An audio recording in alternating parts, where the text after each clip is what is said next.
Hi there, I am going to read from Dragon's Captive, which is a book co-authored by me, Cassie Alexander, and Kara Lockhart, one of my good friends. And I'm going to read the first couple chapters.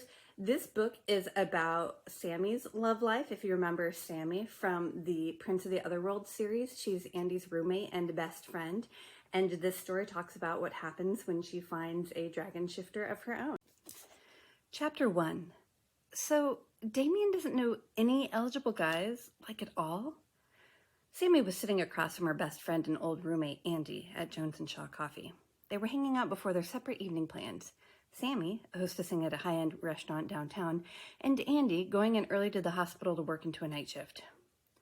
The small cafe was lightly crowded, full of the scent of strong coffee and the iced lemon scones Sammy brought to wolf down before work tonight.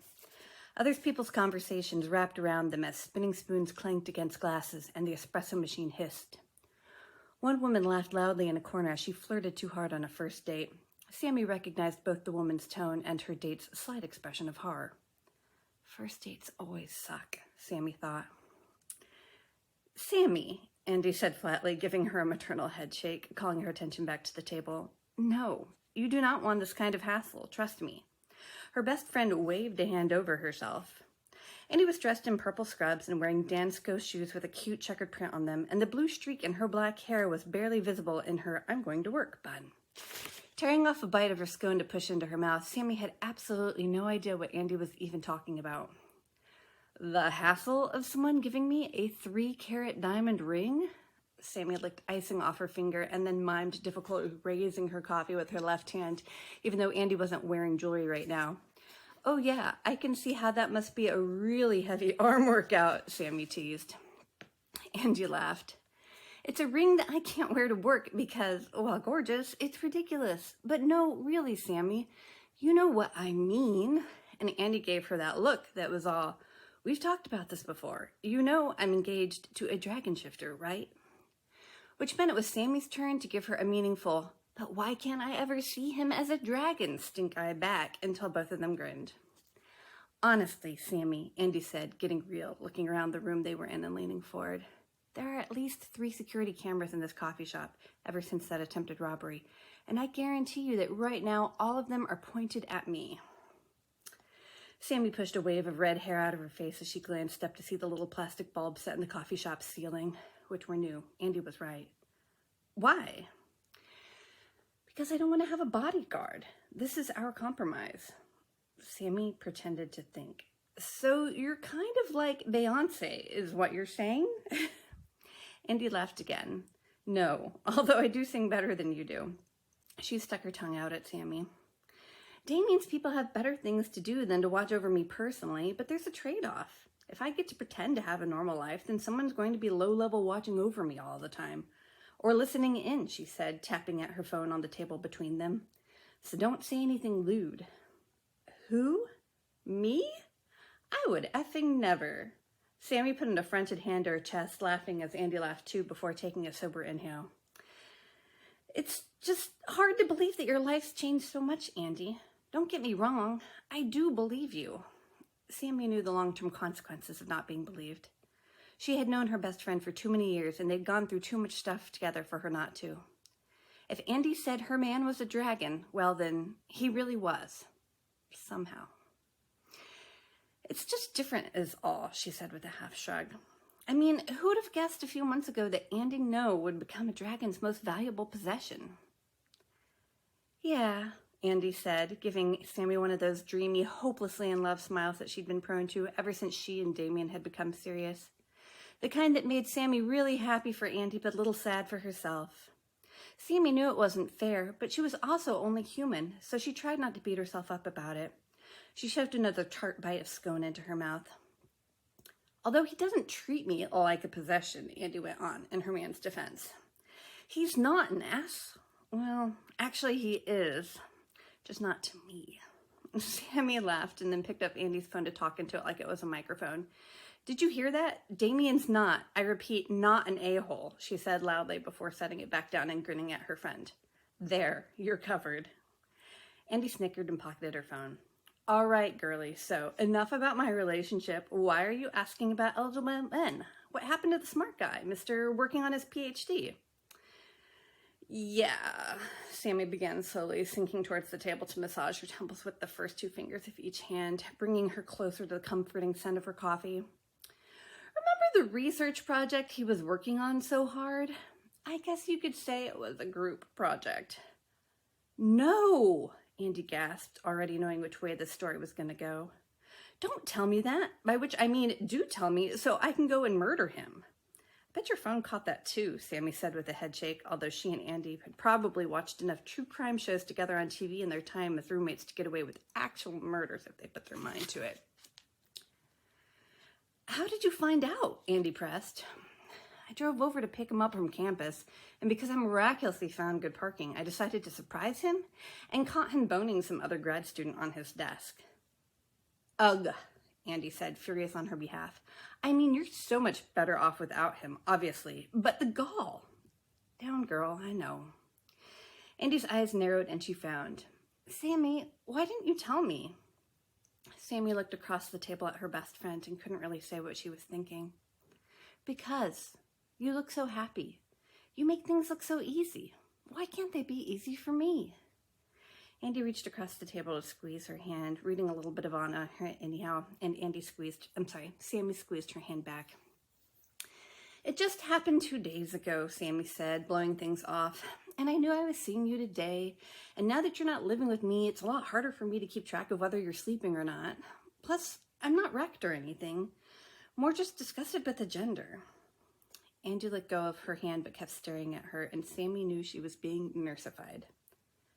I feel bad leaving you all alone, Sammy. What if you get another roommate, or a cat, or a puppy? I mean, now that Damien's bought the building. Don't think I don't appreciate that, Andy, because I do. Not having to pay rent thanks to Andy's bajillionaire fiancé's largesse was pretty damn amazing. But a cat is not the same as a person, although it can't just be any person, you know? No, it can't, can it? Andy said, agreeing with her, then getting a wicked gleam in her eye. I mean, I probably am pretty irreplaceable as a roommate. Yeah, I'm not sure how that Craigslist ad would go. Roommate wanted, 20-something woman, must be into serial killer documentaries and cars. Hey now, I wasn't into cars. Well, if I'm going to bother to replace you, I might as well aim for perfection. Andy laughed. Actually, yeah, you should. Hold out for the good stuff, always. She pulled out her phone to check the time and grumbled. I'm sorry, Sammy, I've got to get going. Andy got up and navigated to the condiment bar to grab a to-go lid, while Sammy not so subtly tried to see if the security cameras really did watch as she returned. Dress shopping this weekend? Andy asked. Wouldn't miss it for the world, Sammy said, and you'd better wear your ring then. Why? Andy questioned, picking up her bag. So if we get into trouble without any bodyguards, you can punch somebody out with it, Sammy told her, pretending to give somebody a left hook. I don't need bodyguards, Sammy, when I have you. Andy beamed and gave her a careful, not spilling her coffee hug. Talk tomorrow? For sure, Sammy said, and air-kissed her cheek. Sammy waited until Andy was off to the bus stop, knowing that Andy wouldn't accept a ride into work unless she was going to be seriously late. Although maybe being on a bus was safer for her than being on the open road, because Sammy was going to have to break a few traffic laws to make it to her apartment in time to change and drive back downtown. She parked outside her building, jogged up the stairs to the blue door of her apartment, let herself inside, and ran for her closet. Andy was right. It was a little lonely here, especially because Yumi wasn't downstairs in their bakery anymore. They were off doing God knew what. Sammy had lost both her nearby best friends in the space of a few months. Andy wasn't really lost, but she was busy, hanging out with Damien or letting him dote on her. Sammy had been over for a few awkward dinners at their place, but it wasn't the same as it had been, and it wasn't even really Damien's fault. He was an excellent sport, and he played the host nicely. It was just that things were different now, what with Andy living there, was all. The last time she'd gone over and they'd tried to make a girls' night of it, watching the latest Netflix murder show, some horrible-sounding alarm had gone off in the middle of things. Sammy had about peed her pants, it was so loud, and Andy wouldn't tell her what was going on. For your own safety, I mean it, Andy had said, and then she had been tense until a few hours later when Damien had come back. From where? Doing what? Dragon stuff? Sammy supposed Andy knew, and she knew she didn't have a right to know. But now that they were keeping secrets from each other, things just weren't the same. Then again, She'd been keeping a pretty big one from Andy, and from everyone else she'd ever met for the most part, her whole life. Sammy sighed and tugged down the tight cream-colored dress she'd be wearing tonight, then desexed it with a loose pink silk scarf around her neck and a fitted navy blazer. She pushed her feet into matching navy flats. She was verging on stewardess, but that was okay, as long as she looked like she worked for a high-class airline. It would just take time for their friendship to find a new normal was all. Sammy knew that, and she could be patient. It wasn't like she had a ton of other friends besides.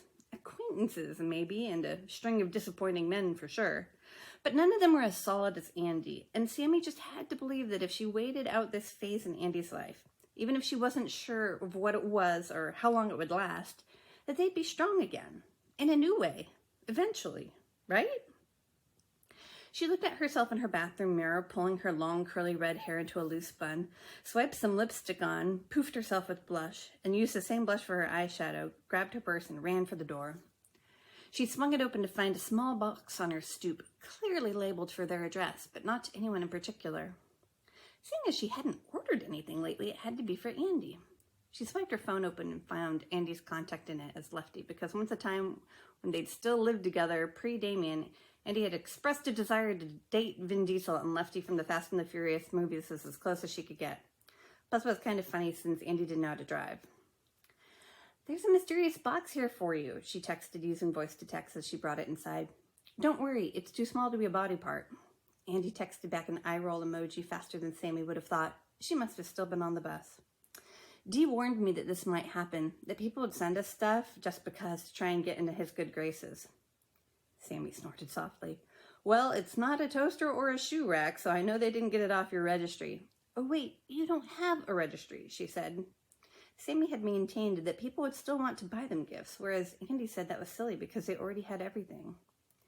Andy sent her back an emoji with its tongue sticking out. "If it's not ticking and there's no loose powder, want to open it?" Sammy hesitated.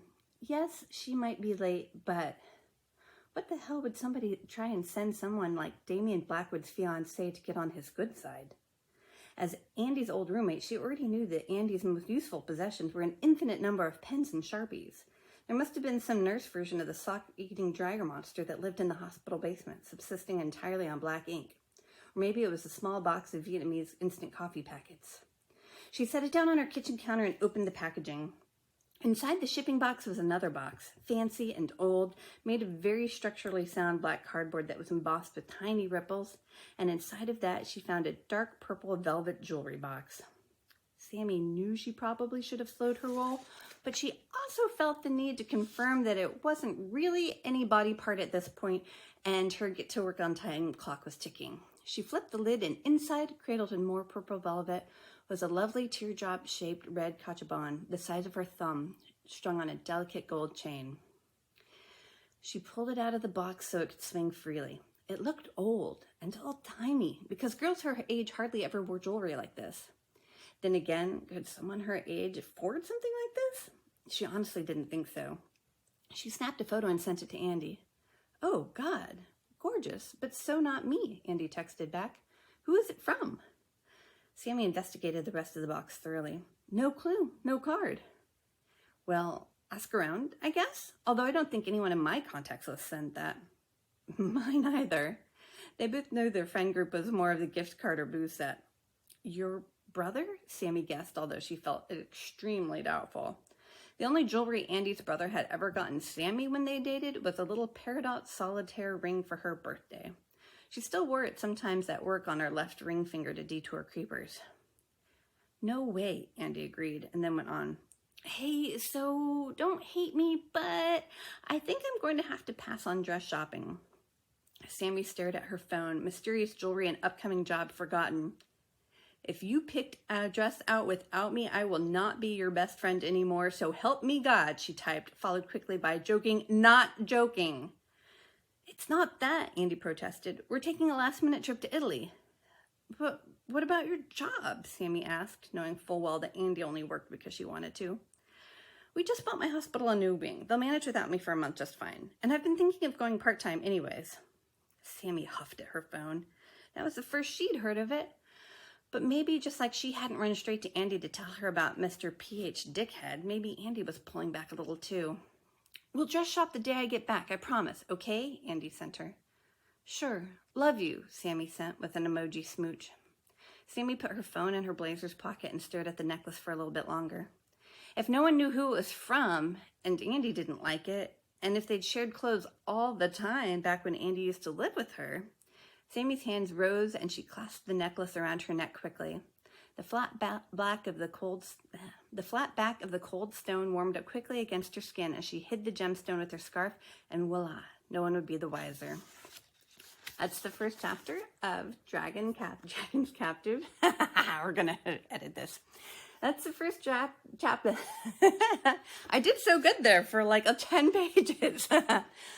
That's the first chapter of Dragon's Captive, which you can buy basically on any bookstore ever.